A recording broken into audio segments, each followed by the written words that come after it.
भारत को हिंदू राष्ट्र बनाने की जिम्मेदारी धीरेन्द्र कृष्ण शास्त्री ने अपने कंधे पर ले रखी थी, लेकिन शायद ये बोझ इतना भारी था कि बाबाओं के बस की बात नहीं थी।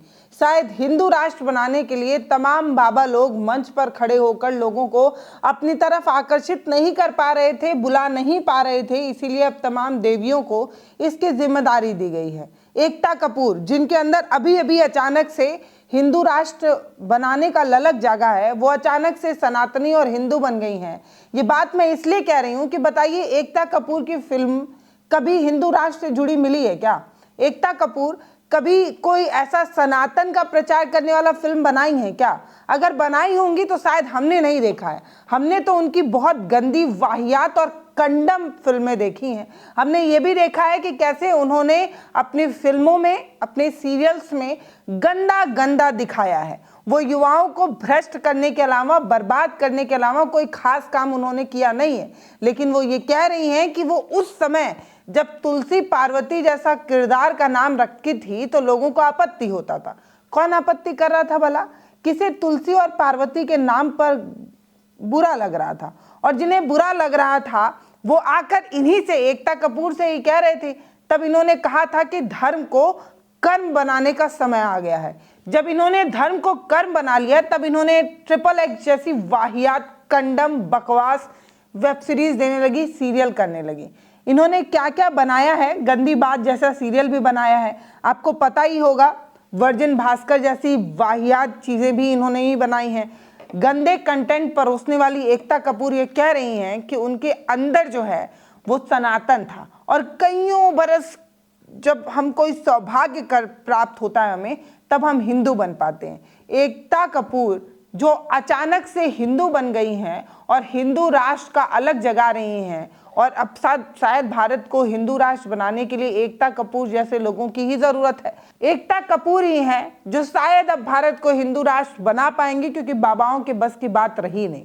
क्योंकि एकता कपूर ने जिस तरीके से युवाओं को गंदी फिल्में परोस कर उन्हें एडिक्ट बनाया है, अब मंच पर खड़े होकर यही बता रही हैं कि इन्होंने कर्म को, जब धर्म और कर्म एक साथ हो जाता है तब इस तरीके की चीजें होती हैं कि आपकी जो गंदी बात थी उसमें आपने कैसे नाबालिग बच्चे को पेश किया था, किस तरीके से गंदे कंटेंट की वजह से, इसलिए पास्को एक्ट जैसी चीजें आप पर चल रही हैं और आप सनातन और हिंदू पर ज्ञान देने आई हैं। और किस मंच पर खड़े होकर आप ये बात कह रही हैं? मुझे तो शर्म आती है ये कहने में कि अब हमें इन जैसे लोगों से सनातन और धर्म के बारे में ज्ञान लेना पड़ रहा है। मतलब ये लोग आकर अब हमें सनातन और हिंदू राष्ट्र बनाने पर ज्ञान देंगे।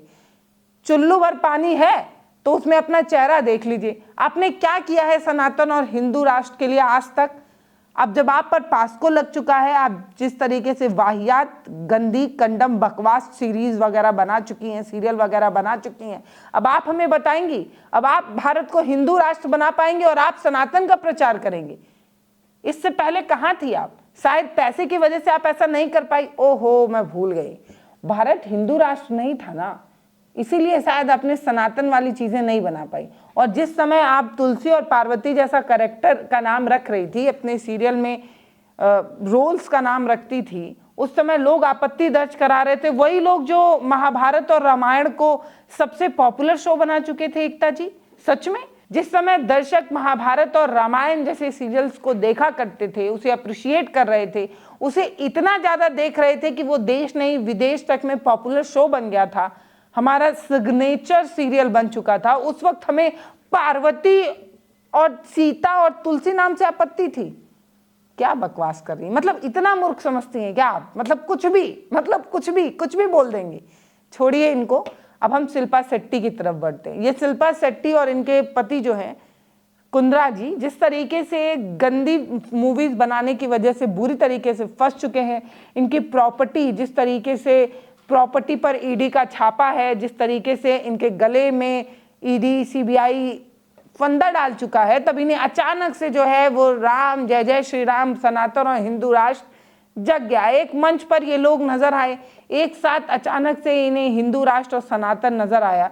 शायद ये कुंद्रा जी को और उनके द्वारा बनाई गई फिल्मों को कभी देख नहीं पाई होंगी, या इन्होंने देखा होगा तब इन्होंने ये सोचा होगा कि कर्म जो है वो दूसरी चीज है और मन के अंदर जो सनातन है उसको जगाने का समय आ गया है।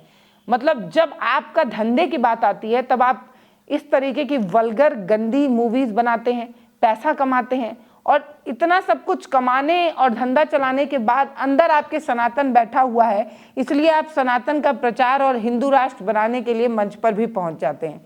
क्यों ऐसा है ये बताइए। शिल्पा शेट्टी और उनके पति 60 करोड़ के फ्रॉड में बुरी तरीके से फंसे हुए हैं, इसीलिए शायद इन्हें अचानक से सनातन हिंदू याद आ गया, हिंदू राष्ट्र याद आ गया, इसीलिए धीरेन्द्र कृष्ण शास्त्री के मंच पर ये लोग नजर आए। मेरा एक सवाल है, एकता कपूर ही क्यों, शिल्पा शेट्टी ही क्यों, जो पहले से पुराने केसेस में फंसे हुए हैं, उन्हीं को बागेश्वर धाम वाले बाबा ने अपने मंच पर जगह क्यों दी? अब ये जो एकता कपूर है जो ये सारी चीजें कह रही हैं। जय सिया राम। 30 साल पहले जब हमने बालाजी टेलीफिल्म्स कंपनी को शुरू किया और सीरियल में नाम तुलसी, पार्वती जैसे नाम से अपने किरदारों को रखा, तो लोगों ने कहा कि ये क्या हो रहा है, टीवी पे ऐसे नाम क्यों?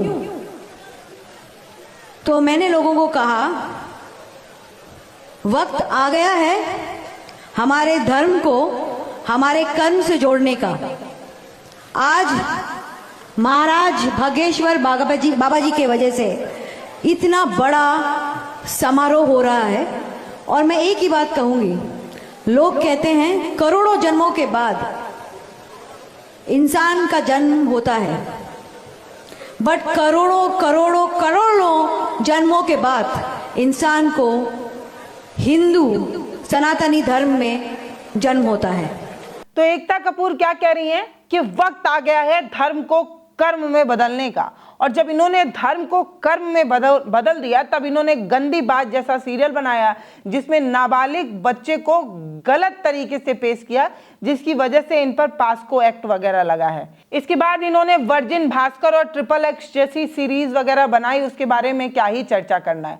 तो जब तक इनको इनके धंधे में गंदा दिखाकर पैसा कमाने का समय था, तब इन्होंने धर्म को कर्म बनाकर वो भी किया, क्योंकि भैया रोजी रोटी की बात है, पैसे की बात है।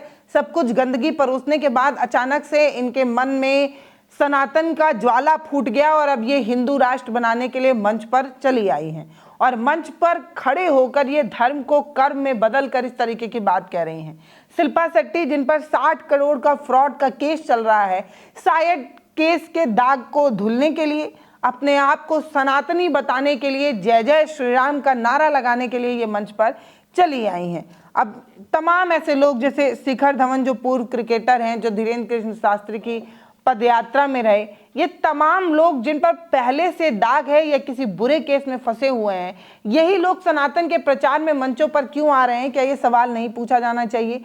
जो लोग अपने कर्मों से कभी सनातन का परिचय नहीं दिए, जिन्होंने बिना पैसा लिया कभी सड़क पर ना उतरे हों, कभी मानवता के लिए ना बोले हों, कभी इंसानियत ना झलकाई हो, ये सभी अब सनातन का प्रचार कर रहे हैं, ये सभी अब हिंदू राष्ट्र बनाने की बात कर रहे हैं। एकता कपूर से पूछना है कि आपने भारत के बच्चों तक को तो नहीं छोड़ा, छोटे छोटे बच्चों को वल्गर कंटेंट आप दिखाती रही और छोटे छोटे बच्चों को गंदे कंटेंट में आप शामिल करती रही, और आज आप सनातन पर ज्ञान दे रही हैं। वाह वाह वाह वाह। ऐसे लोगों की तो मतलब क्या बोलते हैं, नैन बिछा के इनका स्वागत करना चाहिए। और मेरा तो सवाल धीरेन्द्र कृष्ण शास्त्री से ही है, महोदय आपके अकेले बस की बात नहीं है क्या हिंदू राष्ट्र बनाना? क्या आपको ऐसी देवियों का साथ चाहिए जिनके ना कभी छवि में सनातन दिखा, ना इनके कभी कर्म में सनातन दिखा, ना इन्होंने कभी सनातन का प्रचार किया, ना इनको सनातन से कोई लेना देना है, ना इनके कपड़े, ना इनका चाल ढाल, ना इनका व्यवहार, कुछ भी सनातन से कभी नहीं जुड़ा रहा।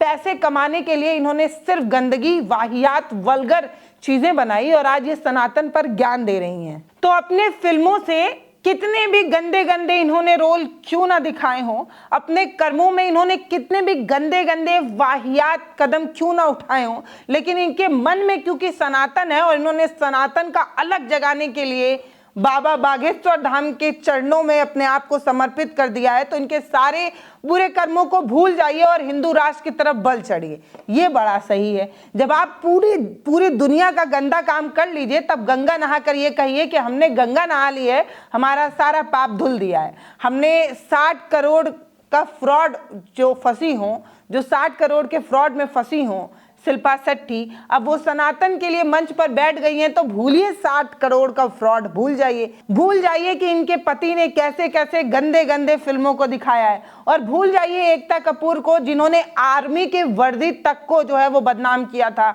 आर्मी की वाइफ को किस तरीके से गंदे रोल में जो है वो इस्तेमाल किया था, किस तरीके से ये लोग समाज में गंदगी परोसते रहे। क्योंकि इनके मन में सनातन है, इसलिए आप इनके कर्मों को भूल जाइए। जब पैसा कमाने की बारी आती है तो ये समाज में गंदगी परोसते हैं, तब इन्हें ना सनातन याद आता है, ना इनको सालों साल कर्म के बाद जो हिंदू धर्म मिला है उसकी भी याद नहीं आती। किस रामायण या किस ऐसे रोल में एकता कपूर ने अपना पैसा बर्बाद किया हो या लगाया हो, तब इन्हें ना सनातन याद था, ना हिंदू राष्ट्र याद था, और आज इनके अंदर से अचानक से ज्वालामुखी फूट गई है हिंदू राष्ट्र की। तो ऐसी देवियों को प्रणाम है जो हमारे देश को हिंदू राष्ट्र बनाने के लिए अपना समय निकाल रही हैं, जिनके पास ना कभी मानवता के लिए समय रहा हो, ना कभी इंसानियत के लिए समय रहा हो। बाढ़ में लोग मर जाते हैं, ये अपने करोड़ों की संपत्ति में से 10 रुपए नहीं दे पाते हैं। ये लोग जो इतनी गंदी गंदी फिल्में बनाकर अपना घर पैसों से भर लिए हैं, ये लोग ना बाढ़ में कभी निकल कर किसी की मदद कर पाते हैं, ना आग में जल जाने की वजह से कभी किसान का बाढ़ में पूरा फसल बर्बाद हो जाने की वजह से ये लोग कभी नहीं बोलते हैं। लेकिन आज मंच पर उतर आए हैं, इन्हें सनातन बनाना है। पहले आप ढंग का समाज बना लीजिए, एक अच्छा मानव बन जाइए, जिसमें दो वक्त की रोटी बिना कोई भूखा मर रहा हो, उसके प्लेट में रोटी रख डालिए, तब सनातन की बात करिएगा, अच्छा लगेगा। मतलब पंडितों के बाद अब ये गंदे लोग भी जो है वो सनातन का प्रचार करेंगे, जिसे कतई बर्दाश्त नहीं किया जाएगा। मतलब किस तरीके से सनातन की बात आप कर रहे हैं, जिसने खुद समाज में कीचड़ फेंका हो, जिसने खुद पूरे समाज में गंदगी फैलाई हो, वो झाड़ू लगाने की बजाय अहम ब्रह्मास्मि कहते हुए मंच पर बैठकर खुद सनातन का प्रचार करने लगे। शोभा देता है क्या? मतलब अपने पति के कुंद्रा के कर्मों को ही आप देख लेती शिल्पा शेट्टी जी, तो शायद आप इस तरीके की चीजें नहीं कर पाती। फिलहाल ये वीडियो थोड़ा सा अग्रेसिव जरूर हो सकता है, लेकिन जरूरी था, इसलिए बात करना था। मेरे राम, ऐसे लोगों के बदौलत जो है वो कभी हिंदू राष्ट्र की कल्पना नहीं करते होंगे। फिलहाल भगवान तो चाहते ही नहीं है कि हिंदू राष्ट्र बनाएं। अगर भगवान के मन में हिंदू राष्ट्र की बात होती तो मैं पूरी ईमानदारी से कहती हूँ कि वो समाज में 2 धर्म क्यों ही बनाते। उन्होंने वैरायटी ऑफ धर्म, वैरायटी ऑफ लोग इसीलिए रखे हैं ताकि हम सभी के साथ एक खूबसूरत गुलदस्ते की तरह जी पाएं। आप जैसी छोटी सोच के लोग ये चीज समझ ही नहीं पाएंगे। इसीलिए कहती हूँ कि थोड़ा और समझने की कोशिश करिए, अपने अंदर के मानव को पहले जगाने की कोशिश करिए, इंसान बन जाइए, तब हिंदू राष्ट्र बनाइएगा। फिलहाल ये वीडियो आपको कैसा लगा है वो आप हमें कमेंट सेक्शन में लिखकर जरूर बताइएगा। वीडियो को शेयर जरूर करिएगा, चैनल को सब्सक्राइब भी करिएगा। बहुत धन्यवाद।